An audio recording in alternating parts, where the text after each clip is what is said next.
First job of the day, we've got Sean, the crewmate on the boat, letting that huge anchor down that holds the Lady Louise. We're going to be anchoring over a wreck. Mark knows many wrecks out off the south coast of Ireland. Sometimes they have fish, sometimes they don't. Sometimes the fish feed, sometimes they don't. This time, we were just off the edge of the wreck, and what do we get? The first fish aboard, a dogfish.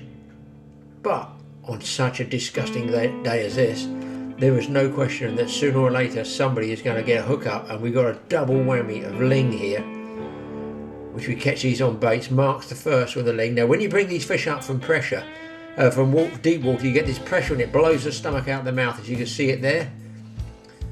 Makes no difference at all, because all these fish are fine, good eating fish. And that's a nice wreck ling. And I've even managed to hook one myself. Goodness gracious. I don't know how I managed to stand on my feet that day. It was up and down like a yo-yo. Double headers of ling. It was one of those days where with the wind you got a fast drift off the wreck, but at least we were catching fish, and that's what it's all about. Even with bad weather, Mark's going to try and get you a decent day fishing, put fish in the boat for you. If you want to eat fish, you're going to get something to go home. And it's not just ling that keeps everybody happy. There's another species as well. There you go, guys, bonus fish off the bottom. Nice big pollock. And you see really jug squid. Really, really nice pollock. Be pleased to get it on light tackle. I've got it on the ling rig. Fishing for the ling. Beautiful. And all good eating fish these. Look, he's hooked just there. Weird little bites, was getting little tapping bites. But Mark wasn't happy with the way we were catching the ling. He thought they were going off the bite with the tide that was fading. So he pulled the anchor up, and then he had a hunch, that's all it was, that if he's so far out to sea, if he just steamed the boat about 2 or 3 miles upwind from where the wreck was, there's an outside chance of a shark. Now for shark, you need to mash up a load of fish guts. In this case, it was mackerel caught the previous day, and they're all mushed and smashed up there and put around with them, and then you hang it over the side and just drift the boat. You're drifting back along. Make sure your hooks are sharp for shark fishing. It's just an outside chance. Who knows where we're going to catch or not. It was worth a go, because we're that far out to sea. Those sharks are definitely out there. Right, we're going to be using for bait mackerel, but frozen mackerel. Luckily Mark kept some back. What we're going to do is you can use the whole one obviously for sharks, but we're just going to take it, that's the way I do it, just take the fillet off like this. Is what they call the flapper. Everybody in the British Isles knows a good old-fashioned flapper. Don't have to do this, but I'm going to do it. Just barely snip through the backbone, so the backbone's there. Do not waste, place it in the water. Then, with the hook sharpened, I go through what they call the throat latch, just through there and out the centre at the top of the head. And when I put the wire through, that will effectively keep that jaw there closed, and that hopefully stops the bait spinning.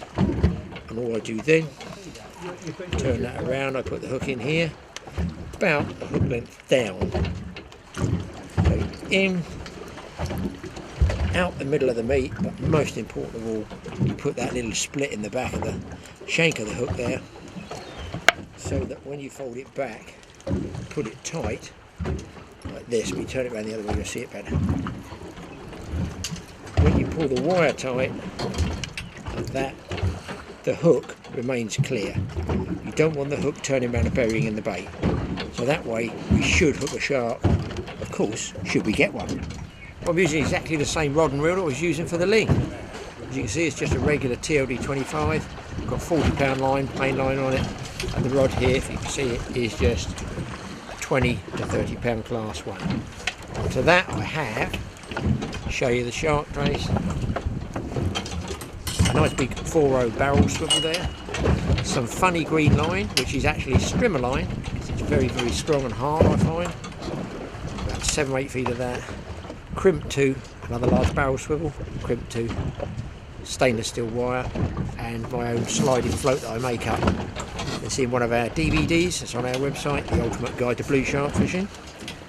And down to the bait, and that's it. I'm going to set this pretty shallow. Probably going to put it about 20-30 feet. This chap's going out. And then, like all shark fishing, it's just a waiting game. I use a simple net cork float, and I've got a special sailfish, big game sailfish release clip, which is an adjustable screw thread on it, so it breaks free and slides up and down the line. I've used it for years. It's one of my inventions that actually work, and I believe other people are starting to copy it now. Well, Mark's choice of moving from the wreck and drifting for sharks was definitely the right move.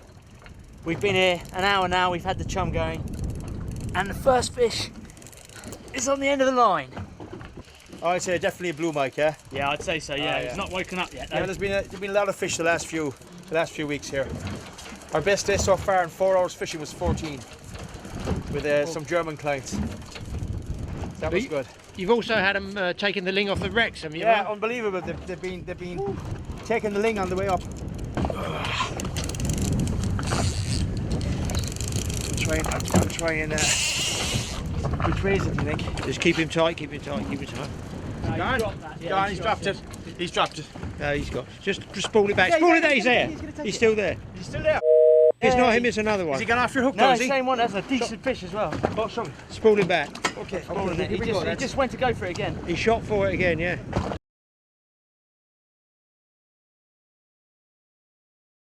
Nice waiting, yeah. Nice waiting. Yeah.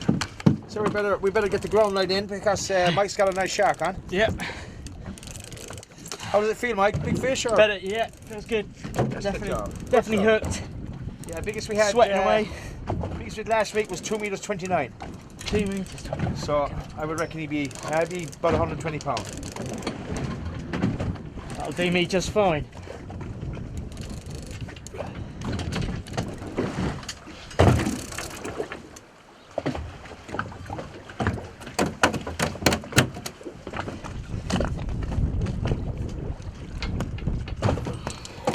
I think you might want the tennis ball.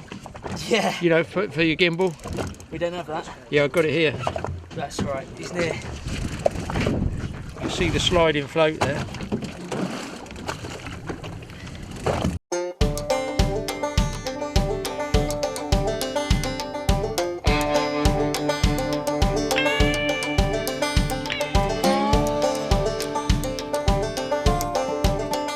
You can use your ordinary standard wreck fishing and ground fishing gear for catching blue sharks. You need 50-pound line, simple as that. Nice strong line, don't go too light with the line.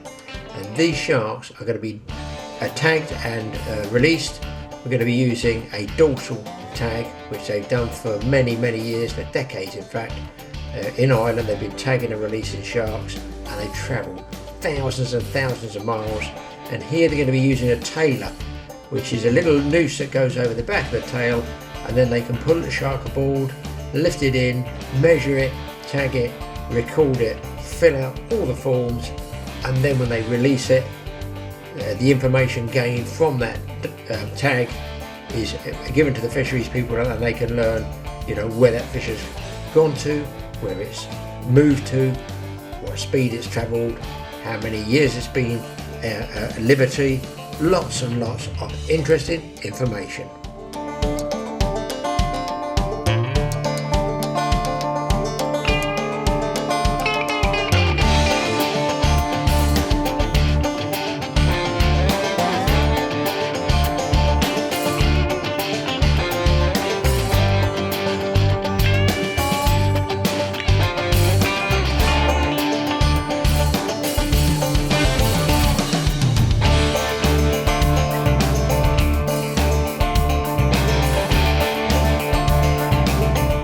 That day considered a success with ling, pollock and a blue shark.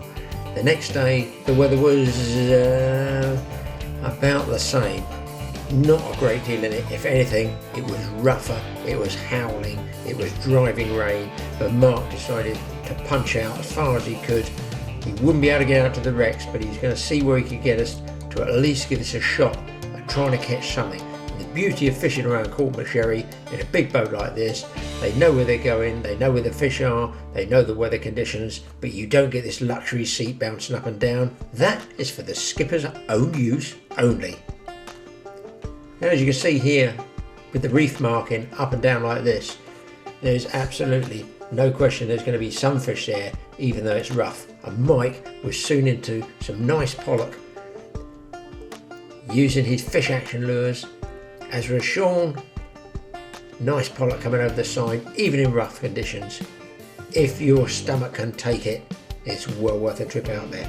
And this one was on feathers. Sean is using my feathers. There's a fish action lure, almost indestructible. And that, I think, was one of the shad patterns. I'm not sure Mike will know. You need to contact him for that. It was absolutely deadly, and especially on that white spinning rod. You don't need to go heavy for the pollock. You want to go, well, say 15 pound, 12, 15 pound line on the fixed spool. You drop down, you hit the bottom of the river. At the bottom of the river? Graeme, talk sense, you're at the sea. You hit the seabed and then you wind up. We're just inside the old Henneken sail there. So you can see we're just trying to garner a little bit of safety, a little bit of sanctuary out of that big ocean sea that's running there. And what does Mark get in? Yes, he's using one of my rods to catch giant launce, or what's known as a greater sand eel. Plenty of lambs. Be good for bass later. Excellent. You might have heard the words Mark saying, they'll be good for bass later. Yeah, at Courtmacsherry, they don't waste anything. There's Sean pumping some water into the live bait tank there, and if we do get any launch, we're going to try fishing at anchor inshore on the mooring. There's a nice gurnard. Oh, I like fish.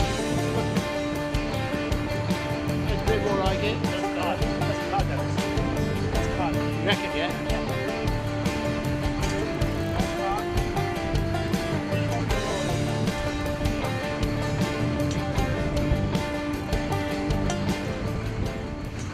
This is a Ballinras now, which is caught on a nice little wreck next to the shore. It was caught, it was a good local spot, but it was a good spot for the Ballinras. We usually catch them all the time around here. There's divers around here now, and they've been diving on the wreck, and they've told spot us the big Ballinras down there, 4 or 5 pound weight, even bigger. So there's giant ones. So we said we'd try it out, and we caught them. We catching them all morning. It's a good few of them. So, although that weather is horrific and the rain's going all over my lovely camera, Mike's in action with the fish action lure, and he's getting pollock, he's getting cod, he's having an absolute ball. Light tackle, 12-15 pound line, nice fixed ball, and a rod that nets the fish, look, gets the fish up, but does at least give you some form of scrap. There's nothing worse than catching a nice pollock on tackle that's ridiculously heavy. Well, there we go, folks. What a spanking pollock on lures on the light tackle. It's pretty rough conditions, but you've got the option of coming just inshore really here at Courtmac, and we've come in on a short drift in between the old head and the 7 heads, and this is an absolute clonking pollock. It's taken the pink lure there, just a slow retrieve, drop down to the bottom, slow retrieve, and he absolutely nailed it. There's a cracking fight on light tackle. What a beauty. On a day where you probably wouldn't get fishing out anywhere else, isn't it? Yeah, I mean, you know, it's blowing a gale at the moment, but we're just getting a nice little drift going over some rough ground, and we're pulling up these. You know, everyone's getting into fish, so it's great sport.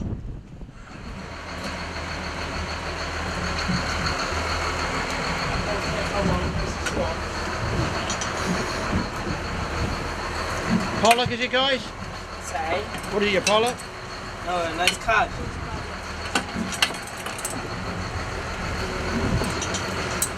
Well, he wasn't going to fall out the net, was he? Let's face it, he's in there. What did he take, Sean? Man, he's eating it. The rhubarb custard sidewinder. A sidewinder lure. And that's what, the small size one? Yeah, really small. We've got it in. Just a slow retrieve, yeah? Yeah, slow retrieve off the bottom. Well, there we go. Fine cod on the pink lure again. And we've had probably about 15-16 fish between us on the boat in just probably 40 minutes, 45 minutes. We're going to make a move now. You can see how rough it is because I'm falling over. We're going to make a move now, go and get some mackerel and try a bit of bottom fishing. But this one will be going in the frying pan. And what type? It's a cucarass. It's the male, I think, the most colourful ones to attract the females. And what's he taking there? A lure, yeah? Yeah, the sidewinder again, the rhubarb and custard one. Well, the sea is my brother. The sea is my life. And though I might have no other, well, he'll be here tonight. Yeah, the storms, they are raging.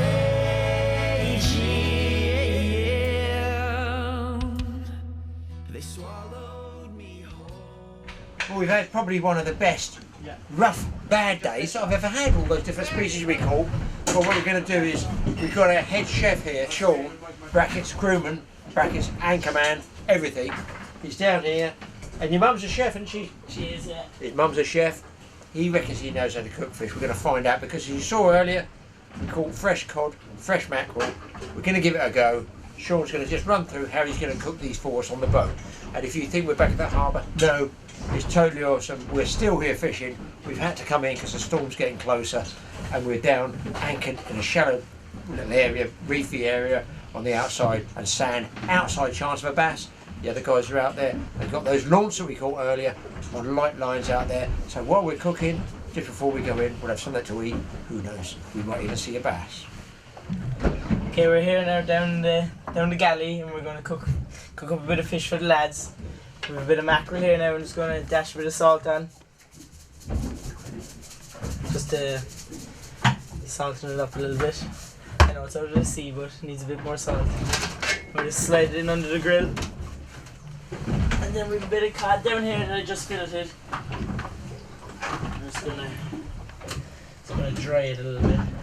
I'm gonna fry it then down top of the frying pan. Bit of butter on the pan. Skin down first, so she won't stick. Put a bit of salt, same on that as well. Just to salt it up a little bit. Now after we're gonna put it on the pan for the lads, put a bit of whatever they want. A bit of mustard, a bit of ketchup. Whatever they like. Mayonnaise, anything? Mayonnaise, there's mayonnaise there, we've mayonnaise, alright. Oh, you've got that as well? Yeah, we've everything. So the idea is that the taste of the fish is better. You don't need loads of oils and fancy stuff with it. No, You no, reckon? no, we don't put any of that on now. Straight from the sea, fresh, you couldn't get fresher. No preservatives or anything. Okay, we're gonna cook the cod here now in the frying pan for, I suppose, 10 minutes either side just to brown it up and make sure it's nice and flaky. And the same with the mackerel under the grill. Put another 5 minutes to doing that now. So it doesn't take long with the mackerel then? No, the mackerel's a lot faster, more heat off the grill and less thicker fish. It doesn't have to cook right through. Skin side down with the mackerel? Yeah, same thing. Skin side down first, so it won't stick to the grill otherwise. And you used a bit of silver paper in there. Is that to reflect the heat really or anything? Well, yeah, it keeps the heat in there, right? But it's so the grease won't drop down on the bottom of the grill. Keeps it a bit cleaner. It saves you doing a cleaning job, sure. Yeah. Yes, yet another cleaning job. Yeah. I have to do that too. So what's your favourite fish? My favourite fish to eat would probably be mackerel. Yeah, as you've done it here at Grill. Yeah, the same. Just that. Just a small bit of pepper and salt in it, and Bit of lemon or something? bit of lemon after to top it off. And it's beautiful. Now, if you were doing this at home, or if your mum was doing it, what would she use? Vegetables. What would you recommend for both of those fish, different ways? Vegetables, I definitely have a few chips anyway, homemade chips. Sure. Yeah, they're beautiful. Maybe a few peas. Peas go well with fish. And I suppose you throw in a few veg as well. If you wanted a sauce, what would you put on there? You know, if you're doing it fancy, if you thought you were running a restaurant, what would you? Sauce, I suppose I'd put a bit of thyme or something on it anyway, and sauce. Well, you like it plain better? Yeah, plain nicer, but I suppose you put a bit of white sauce in it. Yeah. Yeah, white sauce would go well with it. The cod anyway, I don't know about the mackerel, just a bit of lemon, it's perfect for the mackerel.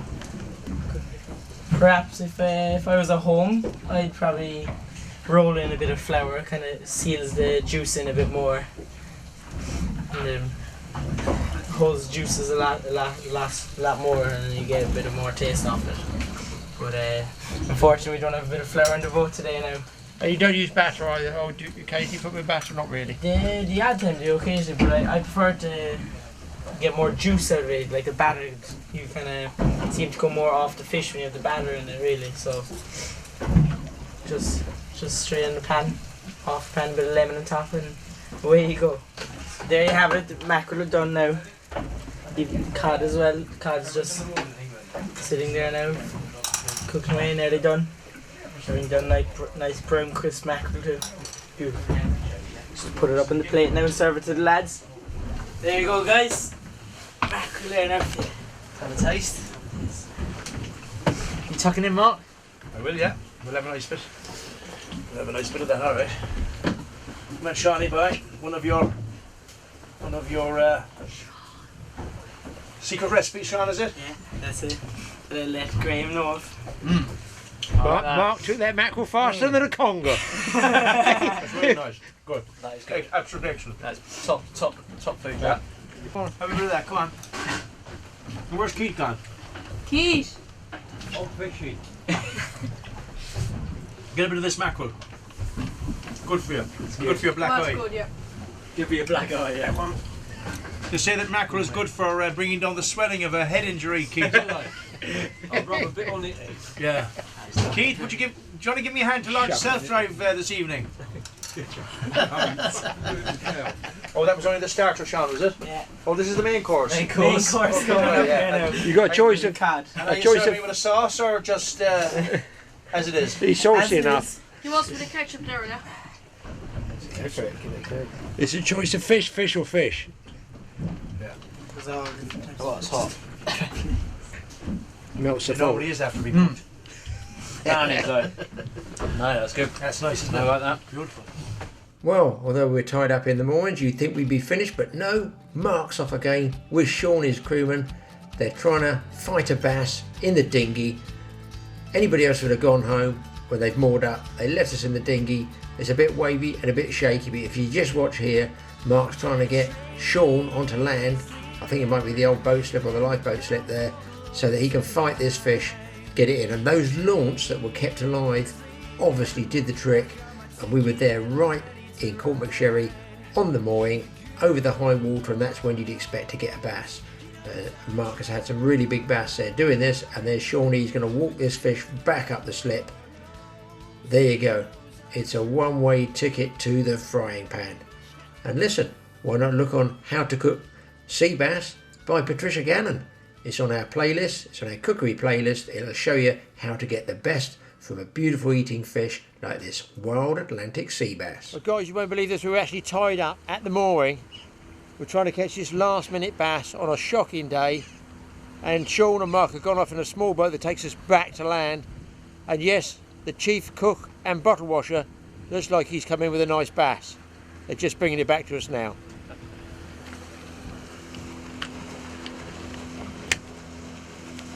How big?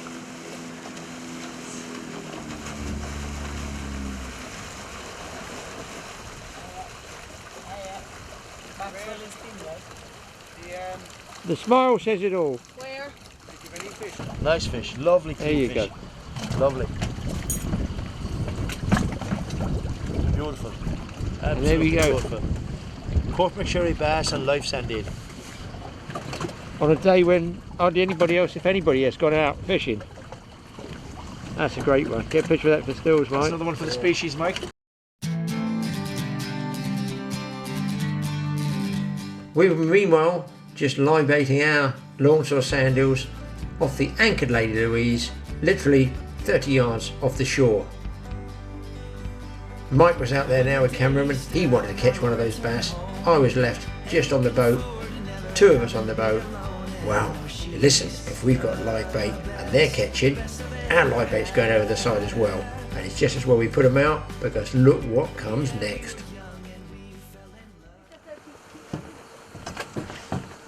Good fish, yeah? Yes, nice. Commander Sullivan. Smooth, because he's a small hook, small hook, small hook. Not too hard, it's a big rod. Watch your drag, honestly, because it's a bendy hook, you know. Don't pull too hard. Here comes the cavalry. Here comes the cavalry. I lost one. Did you lose one? Yeah. I would have lost one if you hadn't shouted. There's our man here, look. Have you got the net, lads? Get the net ready. Hang on, I'll get them on the top first. Nice and easy on it. Don't lift them out of the water, whatever you do. Yeah, it's a fine wire hook. That's a nice fish. Yeah. Yeah, good. Just put that drag back. It's a very small. It's a small hook. Tell me what to do, Mike. Yeah. There's another line here. There's another line. Hang on. Keep it there. Good. Oh, shit. Good bass. Yeah. Get him quick. Lip hook. Yeah. Snatch him. I think you. Go on, Ronan, bring him up. Yes. Bit more, Ronan. Hey! What a fish! And super. Thanks for telling us, guys, because we were all asleep. Looking down at the We were all rod. asleep. The rod's doing that. Yeah. Oh, they saw us, lads. Look at the rod. Two lines there, lads. Was that one on the ground Two with the lines out there. French boom? wasn't Straight under with the boom, yeah. Yeah, you're right there, it? Mark. Best method. Is that the best method, yeah? I think so, anyway. Good show.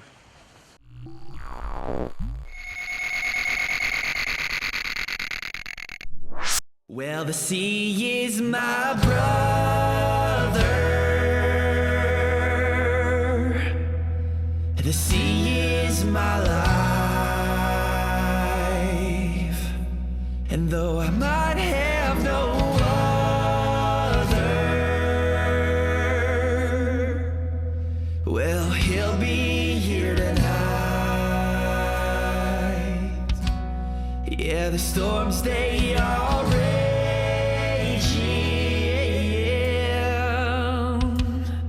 They swallowed me whole.